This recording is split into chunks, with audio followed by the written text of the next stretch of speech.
Before we begin today's episode of Potterless, I wanted to give a sincere thank you to everyone that has supported the podcast on Patreon because the other day I just bought a bunch of new audio equipment. We've got a new microphone, we got new cables, we got pop filters, we've got an audio interface so that it can connect to the computer. It's great, and in about 6 episodes, things are going to sound real good. So thank you to everyone that has supported us on Patreon. Also, shout out to our newest Patreon supporters. There's a bunch of you, Gary/Jerry, Geri, not sure how to pronounce your name, Erica Oman, Tia Williams, Sarah Ellsworth, Jackson Lynch, Christina McNally, and Aaron Johnson, who is our newest producer-level patron. Aaron joins the ranks of our other producers, Leanne Davis, Griffin Meckelberg, Andreas Ozelby, and Vicky Vale, who always get USBs in the right direction the first time. So thank you to everyone. And speaking of Patreon, I have a little bonus for everyone, not just our patrons. So on Patreon, in exchange for pledges, you get access to bonus content, and one of those bonus features is a monthly bonus episode where in the past I've done things like take the Harry Potter sorting quiz or the wand quiz, etc.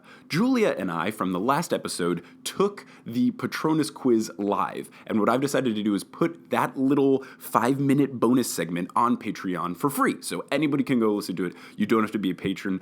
Basically, this is just to kind of show you what kind of stuff is available on Patreon, if that's something you're thinking about. If not, no big deal at all. Thank you so much just for listening to this episode of Potterless and supporting the podcast by clicking the download button. So thank you so much. And without further ado, let's begin this episode of Potterless covering the beginning chapters of Harry Potter and the Goblet of Fire with special guest David Tress, who since recording has started his own podcast called Contemporary Cage, where he goes over the thematic elements of Nicolas Cage movies. It's a great time. But anyway, let's start the episode.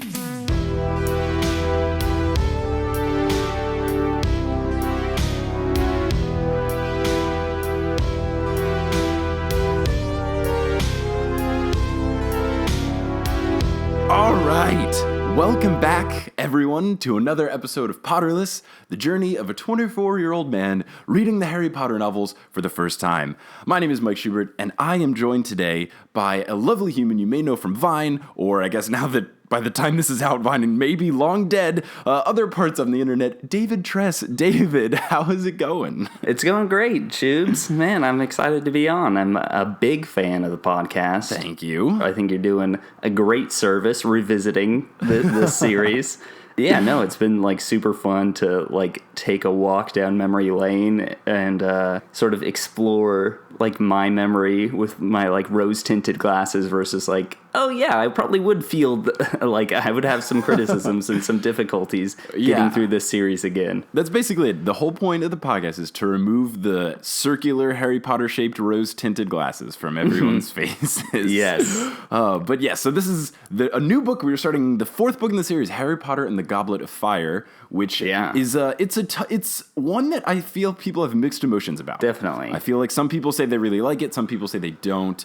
I've had people, like more nerdy people, say I don't like it because it's the sports book, and it seemed like it was just trying to appeal to a non-nerdy mass. And I've had other people really like it because of some of the things like the other schools and all this other stuff. But you are on specifically because you said you hate the first chunk of it. Yeah, and that's what we're doing. yeah.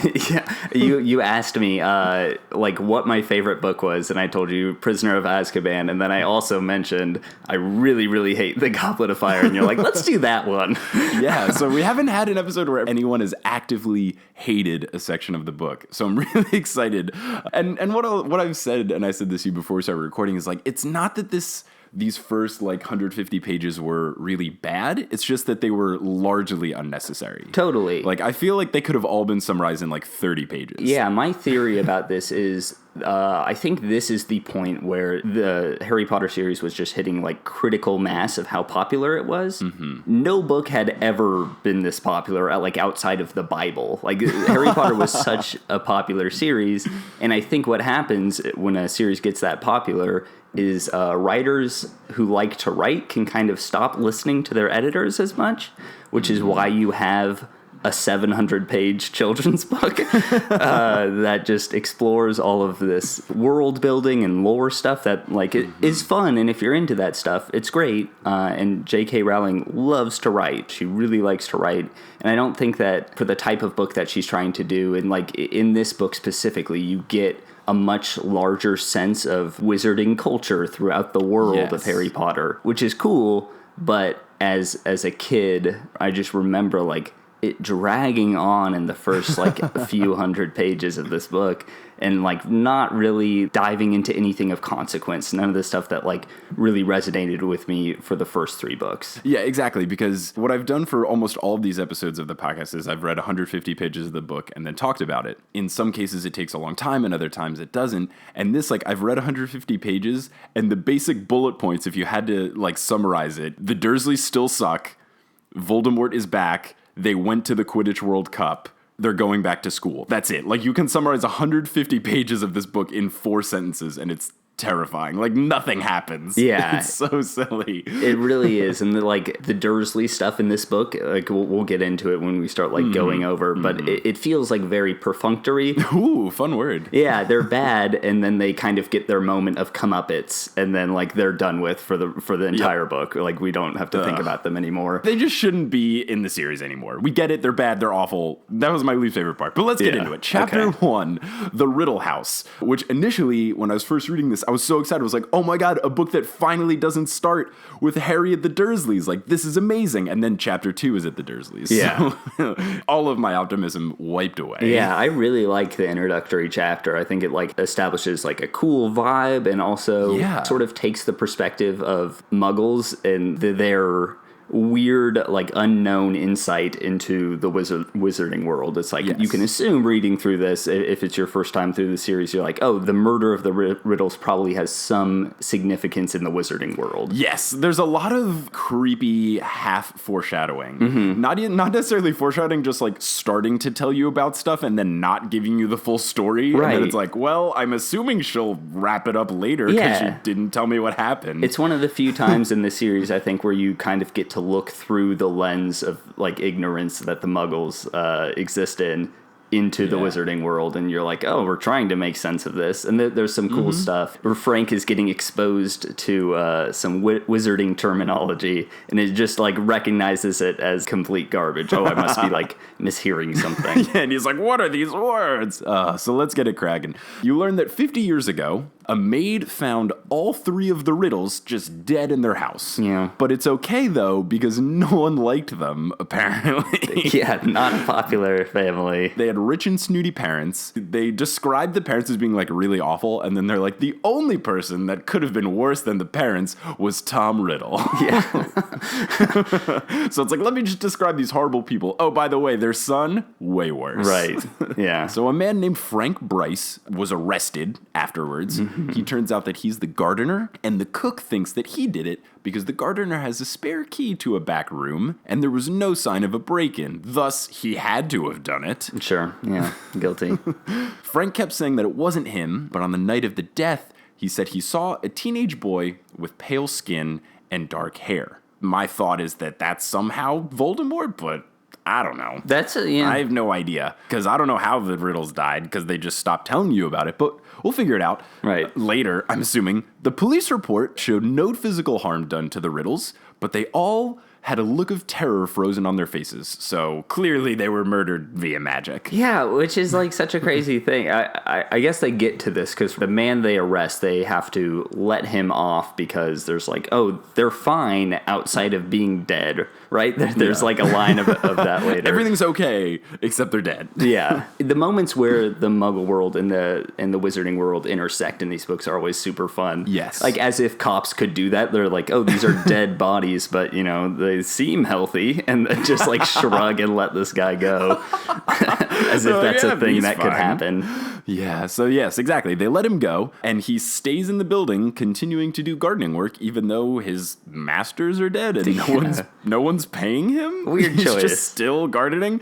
So the house was never rented out to anybody, but it was often vandalized because young boys in the town like to watch Frank struggle to clean it up. So they would dirty it and then be like, look at the old guy cleaning shit. Yeah, I think that J.K. Rowling just loves, I mean, the books in large are about, there's lots of themes of like intolerance and like prejudice and bigotry and bullies, but she loves like writing very, very truthful about like how vicious children can be to one another. She loves that stuff. She really does, but she makes for really bad bullies. Like, Malfoy's just a dumb bully. Yeah. He's not good. They're not clever. They're just mean. They're not. It's like, all he does is call people poor. It's like, yo, you're not a bully at all. You're just mean. Yeah, you're just a very offensive young boy.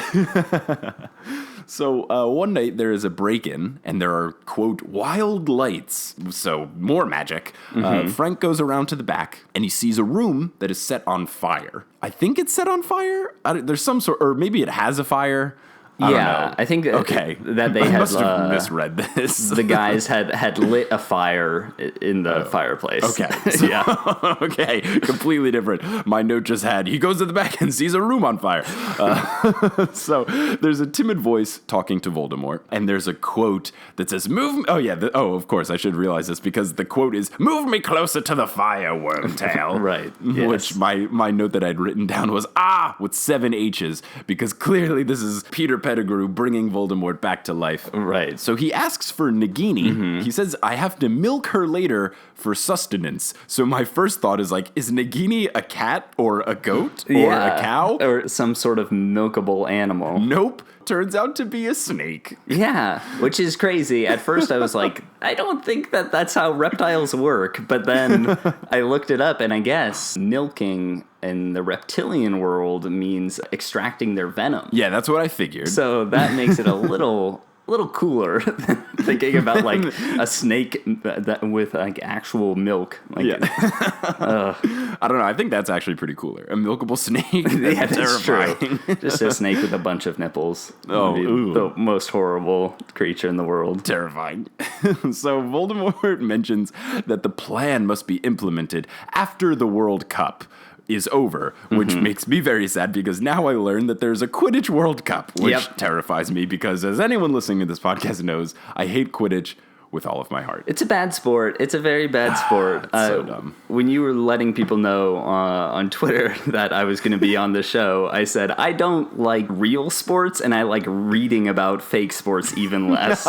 It works sometimes because they get the personal narrative woven in, and you're like, oh, okay, I care about Harry. But then World Cup, that's just a bunch of guys we don't know playing a sport that I don't care about. And only one of them matters later, kind of. That's true. Like, you really don't need the whole Crumb World Cup thing. Like, you could have just had the Triwizard Tournament and like, Crumb was the best seeker in the world, and you would have learned exactly the same amount of information about him. Yeah, totally. So, Voldemort says that they're going to stay in the house until it's over, because there's too many wizards in town, and, you know, it would be suspect. And as you've mentioned, Frank is confused by all the magic words that he is hearing. Thinks that they're nonsense, like Quidditch, Muggle, what? I also love that we're supposed to believe that, like, Voldemort is this incredibly intelligent, crafty person. He's the most wanted wizard in the world, and someone a muggle just happened across him. It's just like, this guy's supposed to be living this secretive life, and it's just like, oh, whoops, I stumbled across you.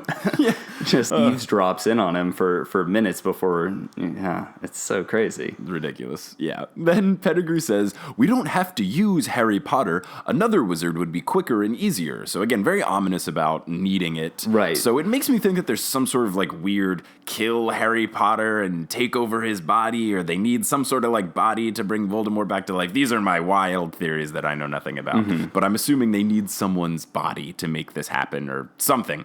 And Voldemort turns this against Pettigrew, and he's like, oh, so you just want to get rid of me rather than stick to the plan? Like, you just want to nurse me back to life? And pulling this weird, sassy, like, self-deprecating card. He's very sensitive. He doesn't have a lot of friends. I think he's used to being in a position of power, and now that, like, his only friend is this weird rat man, he's just, like, very sensitive and insecure, and just, like, terrified that he's going to be left and abandoned. Yeah, his only friend is the weakest Animorph. Yes. So then Voldemort says, I have my reasons for using the boy. My guess is his reasons are just him being really petty, and he's just mad that a fucking baby killed him. Totally. He's like, we have to use him because he beat me when he was an infant. Yeah, he's got to get him back, finally. Yeah. So Voldemort makes reference to his faithful servant. He says something about my faithful servant will come through. I'm assuming this is Lucius Malfoy. The best guess I got is that it's him. That's a decent guess. Yeah. I genuinely don't remember. I'm not like keeping information. It's just I didn't read please past. keep it secret because I want to know. I want to be surprised by everything. So apparently Voldemort already killed somebody named Bertha Jockings, which is a great name. Absolutely great name. It is a good one. It's just a good, solid British name. Oh, Bertha Jockings. Yeah. Yeah. You can't not say it in that accent. No, you have to. As a repayment for Pettigrew coming upon her and finding her dead body for usage, he will get to, quote, perform a critical task for me, which sounds like when you pretend to give someone a gift, it's like, oh, I'm gonna let you do me a favor. Yeah, this is like definitely some like Tom Sawyer, I'm gonna like trick you into painting my fence type something where it's like, oh, you're gonna get to do the best favor for me. Yeah. It's like, how is that an attractive proposition whatsoever? Man. He killed her because she saw Pettigrew, who was supposed to be dead, and that would have messed up everything. So he was like, great, now I have to kill her. So that's how she came upon death. So then Nagini comes in, who they had mentioned milking, but is a snake. Yep. And Voldemort calls it into the room via Parseltongue. Nagini walks, like, slithers past Frank along the way, and then once Nagini gets into the room, tells Voldemort in Snake Tongue, oh, by the way, there's a dude in the hallway in case you didn't know. Yeah, watch out, boss. There's an old guy listening in. And then he's like, oh, really? And then brings him in. Mm-hmm. And Frank can't see Voldemort. He just sees a chair ominously facing the fireplace away from the door. Like classic Inspector Gadget, like the claw guy turned away from the audience. So Voldemort talks about himself in the third person, which I always think is amazing. Yeah.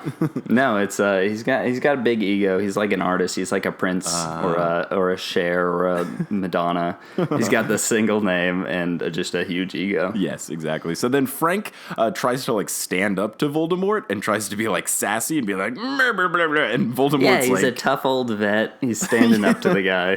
So he eventually says to him, he says, face me like a man. And then Voldemort says, oh, but I'm not a man.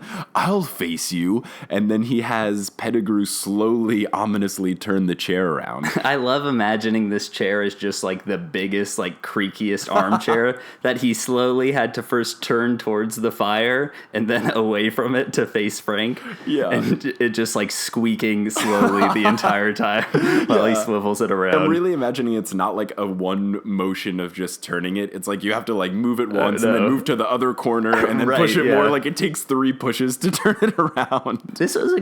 This could have been a great visual gag, and they really missed out in the film version, and I'm pretty bummed out about it. That would have been so funny. We should have written it. Oh, God, clearly. So they turn it around, however many pushes it takes, and then all you know is that Frank screams like a little bitch and then gets a Vada Kedavra. That's like all you know. It's like, and then death. Yeah, it's Harry's seen versions of Voldemort at this point in the story. And I don't think he's ever had this reaction. And now we're like, it's a hardened vet who's fought in the war and seen the horrors of war. And he lets out a scream. It seems, especially after his like tough little, call out that he gives Voldemort. I don't know. I don't buy it. Mm-hmm. I feel like J.K. did a disservice to this man's initial characterization of bravery. He's really tough, but he sees this like half-formed, not fully a man yet Voldemort, and he's like, So... Yeah. And then the final thing in the chapter is that it apparently causes Harry to wake up from his sleep. So some weird connection to Voldemort where him killing someone makes Harry like wake up. And that's the end of the chapter. More scar burning. Mm-hmm. Chapter 2 is called The Scar. So Harry wakes up from this dream. His scar hurts really badly. And his dream was basically chapter 1. He just dreamed what happened. So he's clearly That's So Raven and can see the present or whatever. Yeah. Yeah, he's just clued into all of that, which is neat. Is that I gotta ask, is that the first time that's happened? Yes. Where he's gets a clear vision? The only other similar thing is that in the first book, when he first was near where Voldemort was, when he had nightmares or whatever, he would remember things more. When he was like in the forest and Voldemort was like eating the unicorn, he like remembered more things about the death. He never had this thing where he saw what was happening or whatever Voldemort was doing, but there have been things where, like, as he's gotten closer to Voldemort, he's been able to remember the murder more, or like when he would face the Dementors, like the screams of his mom would be more, or he like ended up having that one dream where he found out that his dad sacrificed himself for it after he learned about the death from the teachers over talking it. So like as he learns more about Voldemort, his vision of his death at least becomes more clear. Gotcha. That's the only thing that's happened so far. Okay, good to know. So he wakes up from the dream, and apparently he was reading a Quidditch book until he fell asleep, probably because it was really boring, because Quidditch is stupid. I had a similar experience when I was reading about Quidditch in this book and almost fell asleep. Oh, man. He tried to, like, read it again, but was too distracted. And then the narrator says, quote, "Even Quidditch, which Harry considered the best sport in the world, couldn't distract him at his point." Yeah, well, Harry's an idiot. His bad taste in because sports. He knows that basketball exists, but he thinks Quidditch is better, which is just incorrect. Nothing is better than basketball. Ball is life. Yeah, no, I feel ya. I'm more of a basketball guy than a broom guy. Always been that way. I do imagine that any sort of a flying sport, if we were just take what we know now and then we're like, oh, these guys are flying, that could heighten other sports. Like if curling happened and it was just involved flying. It'd already be a perfect much sport. Better sport. That's true. It's already the height of sporting. I love curling. It's a good one. I live for it. Let's see. So Harry is concerned because his scar only hurts when Voldemort is nearby, and there's no way Voldemort could be here now. So he's very confused. Also, when I'm reading the book, sometimes I'm audiobooking, sometimes I'm reading it, depending on if I'm on lunch break at work or if I'm doing laundry or something. The narrator of the audiobook, Jim Dale, when he says Voldemort, doesn't say the T. Yeah, I was. He just calls him Voldemort, and it's the most annoying thing ever. It does seem weird because it's not a thing that you should do if you have an American or an English accent. It doesn't make sense. No, I don't know. Yeah, I wonder if there is like some etymology that J.K. is pulling from where there is precedent for that, but I've never. I had read some of the books, and then I had listened to some of Jim Dale's audiobooks, which he's great. I really do like him. Good for the most part. Yeah, was that, and I think another character's name where it was just like nails on the chalkboard, because like these characters that I've loved, and it was like, oh, this is who they are. Where he was betraying the pronunciation. Yeah, I haven't heard him mispronounce any of their name wrong, but his McGonagall accent is obnoxiously Scottish. Like everything's like, "Oh, Harry!" Like, how could you be doing this? And his voice for Sirius Black was bad too. He just sounded like a more drunk Hagrid. Like it was like, Lupin, let me tell the boy what's happening. It's like, that's not Gary Oldman. Yeah, it just kind of turns him into a pirate. Yeah. Oh, man. Done with that side note. The narrator recaps things that happened in the last year. Again, recaps how bad the Dursleys are. And I was thinking, like, is this going to happen in every book? Like, who is picking up book 4 and being like, I haven't read the first 3. Let's just jump on in. That's honestly what it reads as, is just like an editor's or publisher's note of, hey, we don't want to, exclude any new readers to the series by making this huge, long 7-book series by having them, unfamiliar with stuff that's going on. So I think in every single book, there is some sort of like previously on Harry Potter. It's just like you get this deluge of information that if you are a person who's read through all of them, it's annoying because you're like, no, I know. I know, I was there. Yeah, you're reading them all in like pretty quick succession, yeah. So I'm sure it's especially annoying for you. It's the most annoying for me. But the one thing, I talked to my girlfriend about this, and she made a good point that, as you mentioned earlier, this book came out at the peak of the popularity. Right. I think 3 was what made it the most popular. So there could be people that were just like, oh, that Harry Potter thing, I'll just start with the new one. Totally. So that kind of makes sense. It makes sense from a business standpoint, yeah, but it's annoying as a book. Yeah, as me, who's someone who's literally picking up the next book the day I finish, it's super annoying. It's like, yo, I get Totally. it. The Dursleys are bad people. Let's move on. Yeah. The recap goes on for at least 5 pages, which is excessive. Yeah, it's a long one. That was annoying. But we finally move past it, and Harry gets to a point where he wishes that he had some sort of wizard parent figure to discuss this with. And then he's like, oh yeah, my godfather who told me to write to him anytime I was worried about things. Right, yeah. that like little insight into his thought process is, again, just so that he can recap all the people who are important to him. He's like, could I tell my best friend Ron, who like is this way, and this is a little bit of his character, so that people can be clued into who's Ron. And he does the same thing with Hermione and Dumbledore. It makes him come across as an idiot just so that they can like bring new readers in. Yeah, it's like, that's not how people think about their acquaintances. As I read the books more and more, like, Harry's really stupid. Yeah. When I was first starting the series, I was like, oh, I bet Harry's going to be like really smart. I bet Harry's going to know a lot of things. He's really dumb. Yeah. And there's a thing that happens later in the book, which we'll talk about, but there's like a lot of moments where Harry's just like has no common sense. Right. At all. And is really, really stupid. He's supposed to be in that like position of an audience stand-in in this like new and mysterious magical world, but the audience, I feel like, comes to terms with the world that he's in so much quicker than him. And it's like, dude, catch up, man. Like, you've been here for a while now. You should have like some basic grasp of at least who the meaningful people in your life are. So true.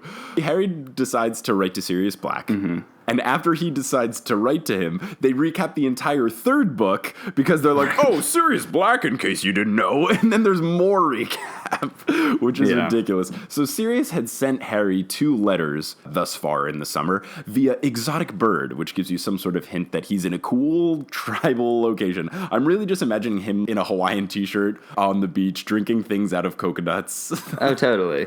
Yeah. People think I've murdered everyone, but let me have another pina colada. That's like such a little fantastic departure too from like the kind of like gloomy, drab, dark world of Harry Potter too. Yeah, it's where just it like rains every day. Yeah, imagining this guy that's been in this horrible prison for so long, just like kicking back in a Tommy Bahamas shirt on the beach. It's very much like Shawshank Redemption. You're in jail a lot, and then you're Tim Robbins on the beach. Yeah, totally. So apparently Dudley is on a diet, which becomes this really long, obnoxious, giant tirade in chapter 3. You also learn that apparently in the Harry Potter world, the Sony PlayStation exists. Yeah, that's one of those. It almost feels like anachronistic. I know it's not, but it's just strange. There's so few specific mentions of things that actually exist in the real world in those books that it kind of like pulls you out of the fantasy of it. It's just like, oh yeah, there's Sony PlayStation in this world, I guess so. Yeah, so it tells you 2 things. 1, that Sony PlayStation exists, and 2, whatever year this is taking place in has to be 1995. Right, yeah. Because that's when it came out. So I know it like starts in the late 80s or whatever, so I think that like holds true. But it's very strange that they would go specifically. I don't know if like they have a deal with Sony or something, but it's weird that it wasn't like Dudley played video games all the time. It was like Dudley played his PlayStation a lot. Right, yeah, it is like a weirdly specific thing. Are there any other mentions of specific dates or time? Or so there's never been anything. I just know that I asked the question at one point. I was like, why does no one have a cell phone? Mm-hmm. And then they were like, oh, it takes place in like the late 80s, early 90s. Gotcha. So that's all I know. Maybe that's why she added it in, because she's like, oh, I need to date this somehow. Yeah, make sure that certain technology doesn't exist, because then it will make the wizard stuff less cool, because technology is so good now. I feel like there would have been more fun ways, though. It's like Harry came down and Dudley was listening to Ice Ice Baby by Vanilla Ice. Yeah, that's true. The #1 Billboard hit single, Ice Ice Baby. It's a very benign pop culture reference that is just kind of strange. Nickelodeon Guts was playing on the television when he walked downstairs. Yeah. So he writes to Sirius about the scar. He doesn't mention the dream because he doesn't want Sirius to be too worried. I'm sorry, Sirius Black, who spent 13 years being terrorized by Dementors, I think he can handle Harry telling him that he had a bad dream about Voldemort. Yeah, totally. I feel like this is another thing where it's just like, oh, it's just setting you up to be annoyed by him because Like, clearly it's foreshadowing, like, this is probably a more serious thing than he realizes. And he's just, like, coming up with all these different reasons of, like, oh, I don't want to be foolish. I don't want to be a burden. Yeah. Which is, like, also kind of endearing and sweet that he, you know, is so caring and doesn't just want to impose or, you know, be on people's mind as a worry. Yeah. But yeah, whatever. It is just not a good choice. Oh, yeah. So then Harry decides to go downstairs, and for some reason the narrator mentions, quote, he went downstairs without looking at his reflection. I don't know why this is mentioned or if it comes up later, but it's like Harry didn't look in the mirror, and then I don't know why they decided to say that. Yeah, that's strange. I didn't even notice that detail. No, I'm trying to note as many like weird things as possible because I've heard that there's a lot of things that like kind of go under the rug that in the 6th book are just kind of like, oh, by the way, remember that thing we mentioned? So I'm trying to like, take note of literally anything that seems weird. Yeah, no, that's a good point, and you definitely should do that. I think you'll get some payoff because J.K. like loves to just like fill her books with all these little clues and into stuff that you have no sense of like their significance until you hit a certain point in the book, and then it's like that thing. That thing, yes, of course. So then we get into chapter 3, the invitation. So Dudley is failing all of his classes. He is too large to fit into the largest size of uniform, and that is what sparked the diet. The narrator describes him as, quote, he had become the size and the weight of a small killer whale, which seems like a bit of a physical impossibility. Yeah. Seems like it couldn't happen. Also, the narrator mentions that Petunia is horse-like, which has happened in every single book. So this is the 4th time that we've mentioned that Petunia has horse-like features. This book, they said that she has horse-like teeth. Yeah. So that's just a fun little thing where she gets compared to a horse every single book. I don't know if there's a word for this, but J.K. Rowling, more so than almost any other writer that I know, loves to pair a person's physical appearance with who they are. It's just like everything is on the surface. Yeah. And it's like you can tell that this is a bad person. Just like the way that she describes the Dursleys as the most despicable, disgusting people before she even talks about who they are as people. Yeah, it's like, oh, they're fat and ugly. Clearly they're evil. Yeah, it's an interesting thing. Yeah, she's very vain. So Petunia insists that the whole family join along on the diet. So Harry writes to all of his friends telling them to send him candy. He's like, guys, my pretend parents are putting me on this dumb diet. Can you like send me shit? So Hermione sends him sugar-free candy because her parents are dentists, which I think is a great little note. That's so funny. She would have dentist parents. Hagrid sends a sack of homemade rock cakes, which Harry doesn't touch. Super wise move. Honestly, the smartest thing Harry has done in the entire series. Yeah. And Mrs. Weasley sent a giant fruit cake and meat pies because that's sugar. Yeah, and it's a thing that like stays in good condition while it's just sitting in your room temperature in like in your what's it called? His giant. Oh, his trunk or whatever. Yeah, his trunk. It's gonna last really well and just taste great when he pulls that out 3 days later. Just a nice meat pie. Oh, man. So as we begin every single book, it's Harry Potter's birthday again. Mm-hmm. The Dursleys just completely ignored his birthday this year, which is great. So he got a cake from Ron, a cake from Hermione, a cake from Hagrid, and a cake from Sirius. Clearly his friends didn't talk to each other like, oh, what are you getting Harry for his birthday? They all were just like, give him a cake. Oh, man. Vernon is livid because he got a letter from Mrs. Weasley asking permission to bring Harry to the Quidditch World Cup final because, quote, they got prime tickets. Which I don't know if that's how British people describe good seats, but they got prime tickets to the World Cup like final. I've got to adopt that. Just anything that is cool is prime now. Yeah, hey man, want to watch the new episode of Mr. Robot? It's prime. Oh yeah. Are you saying that because it's on Amazon Prime? No, I'm saying it because it's really good. It's very confusing with modern streaming services in the mix now. Apparently, the package had 1 million stamps, which I think is great. Mm-hmm. That's just a great little note, is that the whole thing was covered in stamps except for where they wrote the address. And that made the mailman suspect. So Vernon is torn between making Harry happy, which he doesn't want to do, and getting him out of the house, which he very much wants to do. Vernon then goes on to call Mrs. Weasley a dumpy woman. He calls Quidditch rubbish, which is very accurate. Yeah. But Harry doesn't think that he should call Mrs. Weasley dumpy when, look in the mirror, which, very valid point. The quote was that Harry thinks he shouldn't since his son is wider than he is tall, which really seems, again, like physically impossible. Yeah, this is a cartoon world at this point where everyone is a cartoon character, and Dudley is the shape of Hey Arnold's head.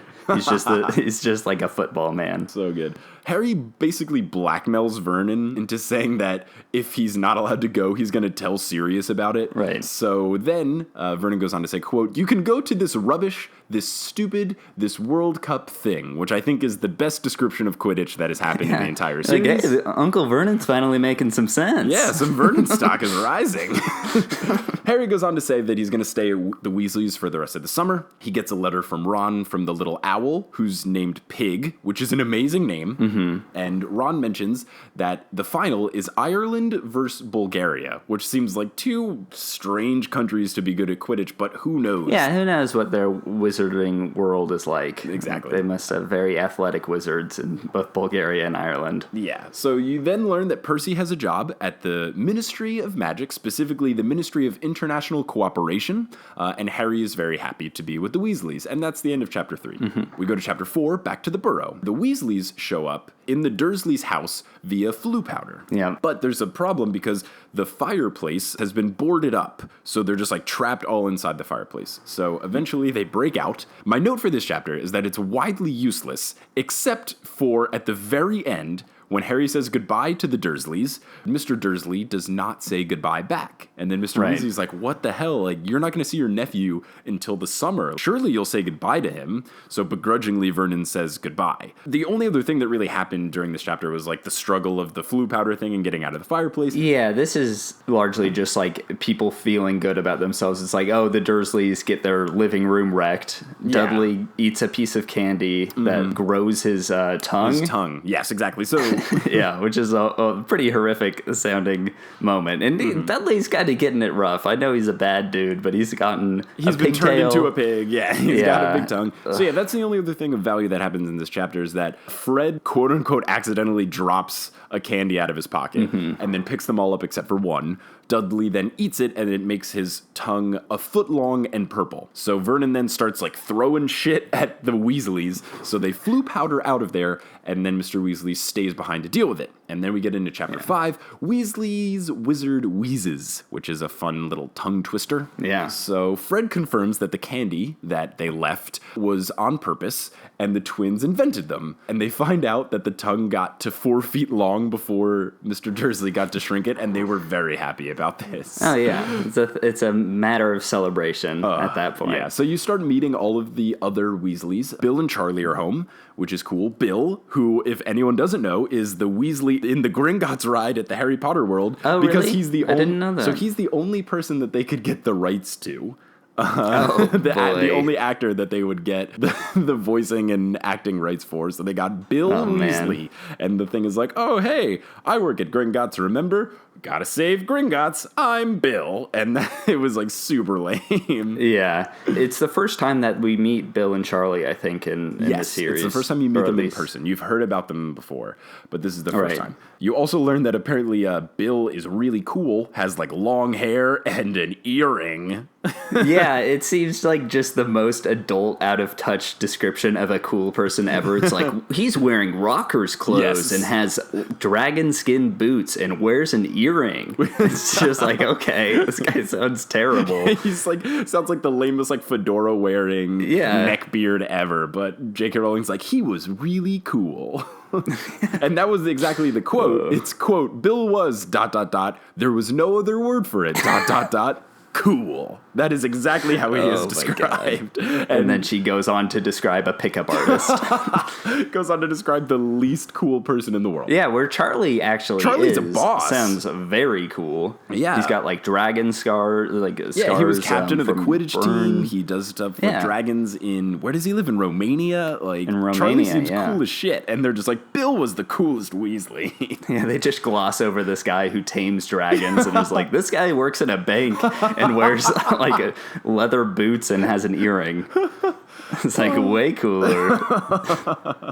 Oh my god, so true. Mr. Weasley gets super mad at Fred for the taffy thing. Mrs. Weasley asks what all the fuss is and sends Ginny and Hermione, who didn't come along on this journey, upstairs along with the other people, every other Weasley upstairs except for the twins, so they can just yell at them. So Ginny explains that Weasley Wizard Wheezes are gag gifts that the twins have been inventing their entire Hogwarts career, and they had made order forms to sell to the kids at Hogwarts, which Mrs. Weasley got very upset about, especially since their OWL, dumb name for a test, scores weren't the best. So the mom wants them to work in the Ministry of Magic. They want to open up a joke shop, which seems way more fun, highly more lucrative. They're very entrepreneurial. Yeah. I feel like that they should. I don't get why Molly's not more supportive. Yeah, they're like clearly not fit to work in the Ministry of Magic. I don't know why she wants them to work there. Complete disaster. They should never be in positions of power. No, not or near important people because they'll just do shit to them. Right, just distract them and ruin everyone else's day. So then Percy comes out being a piece of shit as usual. He complains that people are being too loud, and Ron just shits on him, which is great. Like Ron just has no patience. He's like, "Oh yeah, Percy, what are you working on?" And he's like, "I'm working on this very important report about cauldron thickness." And Ron's like, "Okay, that sounds awesome." Yeah, which is cool because it's like, for me as someone who isn't a wizard, I'm like, oh, that sounds like important stuff. But it's nice to know that like the average wizard, that's the grunt work. That's like the most bureaucratic thing that you can even do is determine cauldron thickness. Yeah, sounds super lame. So Harry asks Ron why he calls his owl Pig. Harry's like very concerned about this. There were 3 different mentions where it was like, Harry wondered why his name was Pig. It's like, yo, it's a great name. What's going on here? Yeah. Ginny says Ron is being stupid. Its full name is Pigwidgeon, which its name went from awesome to shit. 100 to 0 real quick. An owl named Pig, amazing. Yeah. An owl named Pigwidgeon, stupid as hell. Ron's definitely in the right shortening that to Pig. Yeah. He's made it a much cooler owl. Mm-hmm. So Ginny apparently came up with this stupid name, and now Harry's going to marry her and be stuck with her the rest of his life. I bet they named their kid Albus Severus Dumbledore or something. Yes, or Pigwidgeon. Albus Pigwidgeon Potter. That'd be so much better. Harry Potter and the Cursed Child, in parentheses, Pigwidgeon Potter. That's why he can't stop thinking about it. He's like, oh man, I really like this name Pigwidgeon. So Percy won't stop kissing his boss's ass. His boss's name is Mr. Crouch. Mm-hmm. He mentions that he's looking for the missing person that Voldemort killed, Bertha Jockings, even though she's in a different department, which apparently makes Mr. Crouch a saint. That he cares about a human. Yeah, he's got a real low bar. Percy does not think much about people. Percy keeps mentioning some top secret event that he's been trying, that according to Ron, has been trying to get the family to ask him about. Just like, working on that secret event again. And no one has been like, oh, what event? Like, he's been doing this all summer and no one has taken the bait. So then, yes, you learn now that Bill has an earring with a fang on it and long hair, which makes him cool. Yeah. Mrs. Weasley hates the hair, and when she tells him to cut it, the narrator says, quote, fingering her wand lovingly, asks if she can cut it. Phrasing is key here. Yeah. Fingering her wand lovingly while talking about her son. Really poor choice of words. It's a gross thing to say. And also, does that mean that you can cut hair with a wand? Apparently. It would make sense. Like, yeah, I guess so. You can do a lot of stuff with those things, I guess. But you just can't, call people. You can't use wands as cell phones, as you'll learn later in this section. So they talk about the Quidditch World Cup. There is mention that the last Quidditch World Cup final took 5 days. Harry's like, whoa, no way. I hope the same thing happens, which raises 2 points of concern. First off, 5 days sounds awful, absolutely terrible. Any sport lasting 5 days sounds atrocious. Second, Harry is obsessed with Quidditch. He is. He loves Quidditch more than anything. It is his favorite sport. It is his only hobby. It is the only thing he does besides defeat Voldemort in his free time. He has never known the most famous Quidditch game of all time, the last World Cup game, which lasted 5 days. He's read multiple books about Quidditch, played Quidditch, hung out with friends that all they do is talk about it, and no one at any point in time was like, oh, by the way, the last World Cup lasted 5 days. Yeah. He didn't know this at all. I think it's absurd. He must have fallen asleep on day 2 when he was reading that book and just didn't get to the end. I just think it's ridiculous. If you are supposed to be obsessed with a sport, sport, you would know like the most famous thing ever. Totally. It'd be like if you really like the Tour de France and you're like, who's Lance Armstrong? Yeah. It doesn't make any sense at all. It's one of those like literary devices that just is super thin, where it's like, oh, this is just an opportunity to have him as an ignorant party and then explain something to the audience. That's always what it comes across to as me. Man. So Percy is like, meh. I hope it doesn't last that long. I couldn't be away from work for 5 days. Percy just continues to establish himself as the worst person, and he gets worse later on. Yeah, what would happen to the cauldrons if Percy goes away? We're going to have very thin cauldrons. So terrible. Lots of spills. Then there's some weird thing about the twins sending dung to Percy, and I was too upset about the Quidditch thing and the Percy thing to take note of it. And that is the end of chapter 5. And we are at a point where I'm going to cut it for this recording of the episode. But don't worry, David, once I stop recording, we will continue and go on to the next time. But for the purpose of this episode not being too long, we're going to cut it here. So everybody, thank you so much for listening. David, thank you so much for being a part of this. Of course, it's a joy. If you want to follow your social media, anything you want to plug in particular, Vine will be long gone by the time this is posted, I'm assuming. Yeah. So sad.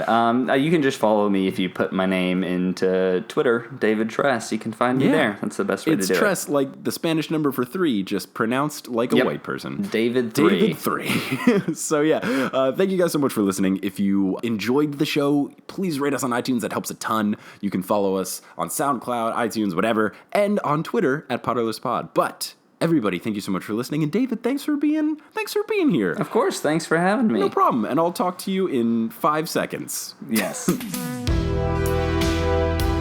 Potterless was created by Mike Schubert. It is edited by Mike Schubert. It is hosted by Mike Schubert. It is produced by Mike Schubert, as well as Leanne Davis, Griffin Meckelberg, Andreas Uzelby, Vicky Vale, and Aaron Johnson. And the music is by Bettina Campomanes. Thank you so much for listening. You can find us on your preferred podcast app. We're on Twitter. We're at facebook.com/Potterless. And if you go to patreon.com/Potterless, you can check out that free bonus episode that I was talking about. Thanks again for all the support. And until next time, as they say in Hogwarts, Wizard on!